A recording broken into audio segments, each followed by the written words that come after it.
So the soap apprentice and I have spent time, like actual time, in the soap shop talking about the two-door riddle from Labyrinth and whether or not Sarah got it right or Sarah got it wrong. And we both have opinions on this. So without looking it up on the interwebs, because we didn't, it's not fun that way, drop your comments below and let us know if you think Sarah got it right or got it wrong in the two-door riddle. That actually does have something to do with the pour today, and I'm going to tell you more about the pour in just a minute. But before I do, hello, I am Mrs. Soap and Clay. Let's make stuff.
How's it going, Sudsers? Welcome back to the channel. You are at Soap and Clay, where we make all the soapy things, and you are here for day 13 of 365 days of soap, year 2. And yeah, today we are making the two-door riddle bar. And by we, I mean the soap apprentice, because she took this entire theme and she designed them all, she picked all of the scents, and she then made all the bars. So that's awesome. Now, for the two-door riddle pour, she actually has a very interesting technique. And as I was editing this footage, was just like, oh, cool, that's a fun way to get both colors of the doors into the bar. It was neat, for sure. So let's go ahead and check out her neatness and see, if it worked. Okay guys, so seriously, I really do think this will be fun because I like chit-chatting in the comments and I super like talking about, puzzles and literature and themes and motifs and all of the jazz just across the board. So for sure, without Googling it, without looking it up, I would love to hear your opinions on the two-door riddle and whether or not Sarah answered it correctly, right? Because the two-door riddle is, well, I think it's pulled from a book. Like, I think it's a variation of a puzzle that was in a book called, oh God, what was that book called? What is the name of this book? That's hilarious because the book is called What is the Name of This Book? I'm almost positive. I think that's what that is. And it's the Knights and Knaves puzzle, right? And so the, original premise of the two-door riddle is, there are two doors. And one leads to the castle, and the other, certain death. Dun dun dun. And Sarah is allowed to ask one of the doors one question, but the trick is, one of them always tells the truth, and one of them always lies. And so, she asks the question, what did she ask? She asked the question in the movie, would the other door tell me that okay, how does this work? I got to work through this. We're going to do the thing. So Sarah asks a door, right? Would the other one tell me that his door leads to the castle? No. Would the other one tell me that this door leads to the castle? So whoever she's asking is this door. This door would lead me to the castle. And I guess it doesn't really matter either one that it doesn't matter who she asks, which one of them that she asks in, you know, solving this, because one tells the truth and one always lies. Then either if she asks the true door and he truthfully says the truth, or the liar door and he lies, she would still know to do the opposite of what she was told. And that totally makes sense, right? Like, and so in that way, she did solve the riddle correctly. So why did she end up in like the hand tunnel and inside the oubliette? Because that would suggest that she chose wrong, I guess. But I guess the other door could have opened and certain death would have been like a giant lion that came out and just like ate her whole, right? And so maybe it's not certain that she's going to die in the oubliette, so I guess that worked. Because even then, like, I guess the secondary piece of all of that was the helping hands, right? And she was given a choice again, up or down, and they were like, she chose down, ah, that's terrible. So that, I don't know, you guys talk to me in the comments. Did she answer it right? Did she answer it wrong? Because, you know, being caught in a pit where nobody can get to you seems like certain death, right? Like you're gonna die eventually.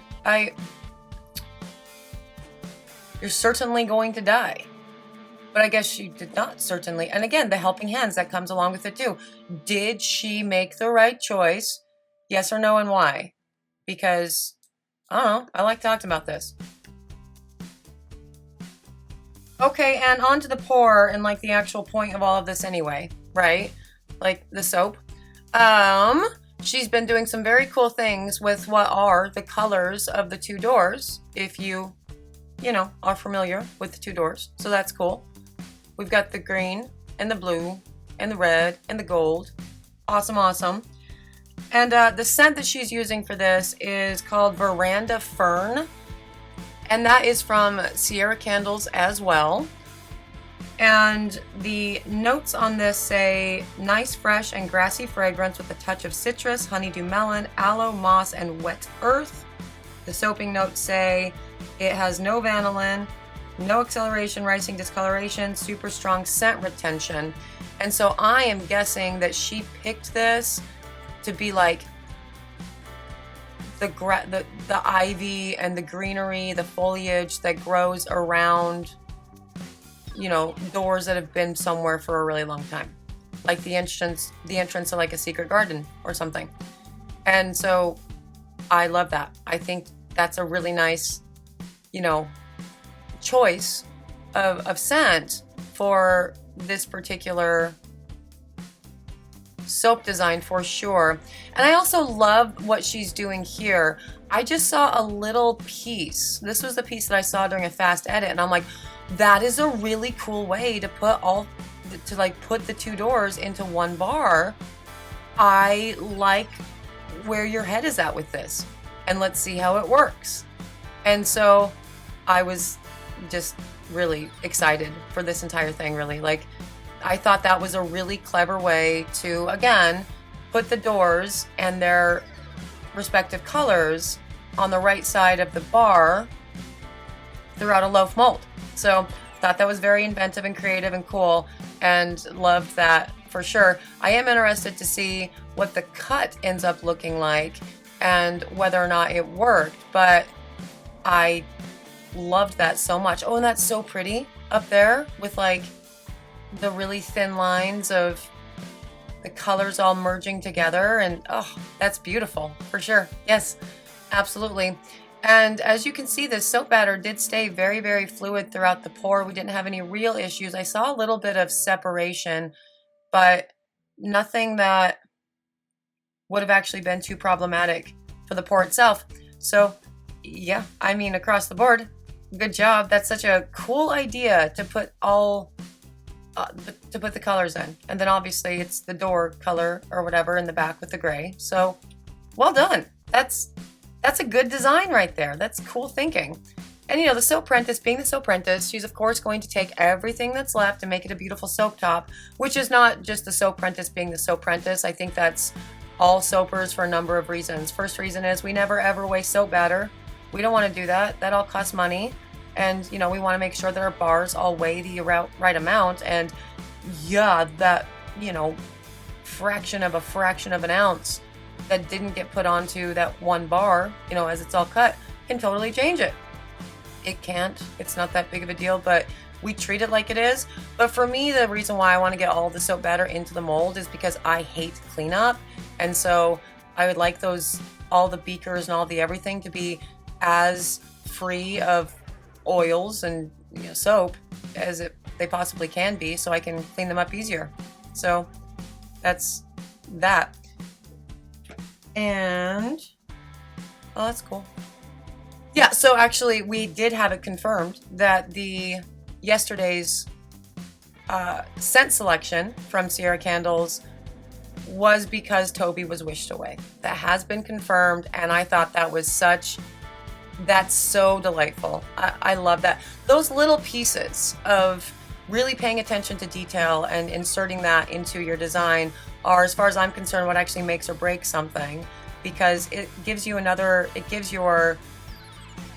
end user, your audience, another layer of trying to figure out, you know, all of the little like Easter eggs, essentially. And you guys know I love Taylor Swift, so I'm in love with Easter eggs across the board. Like, they're just fun. And also, you know, I play RPGs, so I love Easter eggs because they're always, you know, in games too.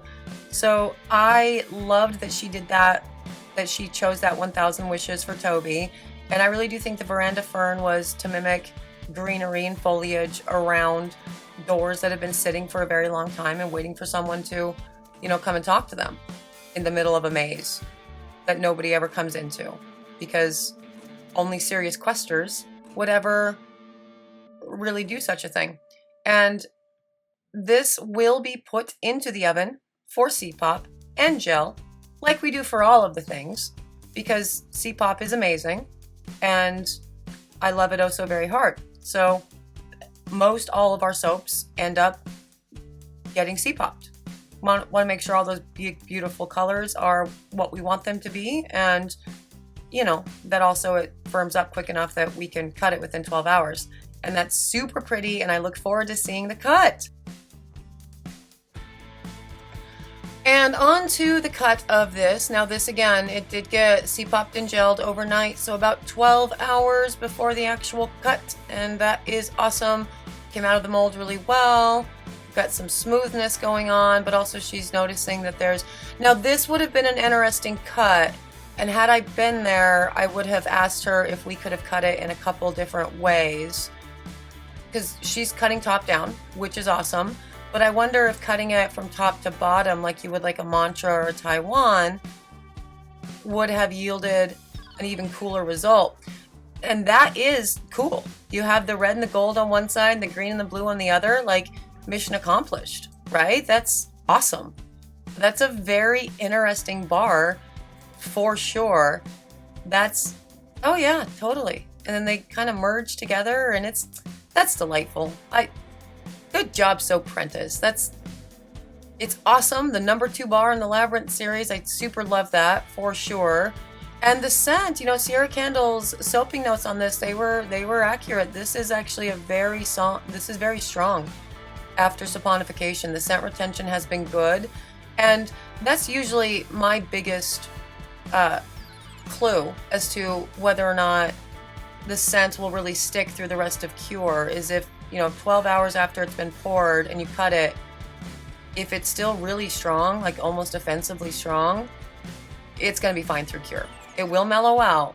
There'll be less of it, but it's definitely going to be a well-scented bar. So there's definitely that. I think she did such a great job on the 2-door riddle bar and love how inventive she was with getting everything, all the colors, you know, where they needed to go into the mold to create, you know, this little piece of awesome for sure. And yeah, no, tell me what you think about the two-door riddle. Did she solve it? Did she not? Was it right? Was it not? That's day 13. And there they are, the two-door riddle bars, and they're awesome. That was such a fun technique that she did, for sure, and I was totally in awe as I was editing this footage. And it's wildly different because I just sort of saw like a snippet of the middle of the pour as like a thumbnail from when I pulled the video down, and the ultimate bar kind of didn't look like that, but it was amazing. And so I'm super glad that she put in the two-door riddle. With something like this, a theme like Labyrinth, there are so many characters that you can pull from to make the bars and the things. But yeah, cool. That's the two-door, and I'm glad that she inserted that into the line for sure. If you are interested in the soap, you can find it at soapandclay.com when all of the Labyrinth soap videos have been released. Yes, we will release them all as a set or individually. We'll do the thing for sure. Tomorrow is not another day for the themes. We will be doing a recipe or a soap. What are we doing? Oh, right, we're doing a test tomorrow. So yeah, cool. Come back for that. Subscribe, and you get notified when I drop that, so you can come back and check out a test, a cool test, a test. It'll be fun. For those of you who are subscribed, hey, thanks for being subscribed. I know you'll come back for the test, and it is fun. And I appreciate you being here because also you are fun. And thank you for being subscribed is the point that I was trying to make with all of that. Again, thank you for joining me for another round of 365 days of soap. I will see you guys all again tomorrow for another round of soapy fun with tests. Bye.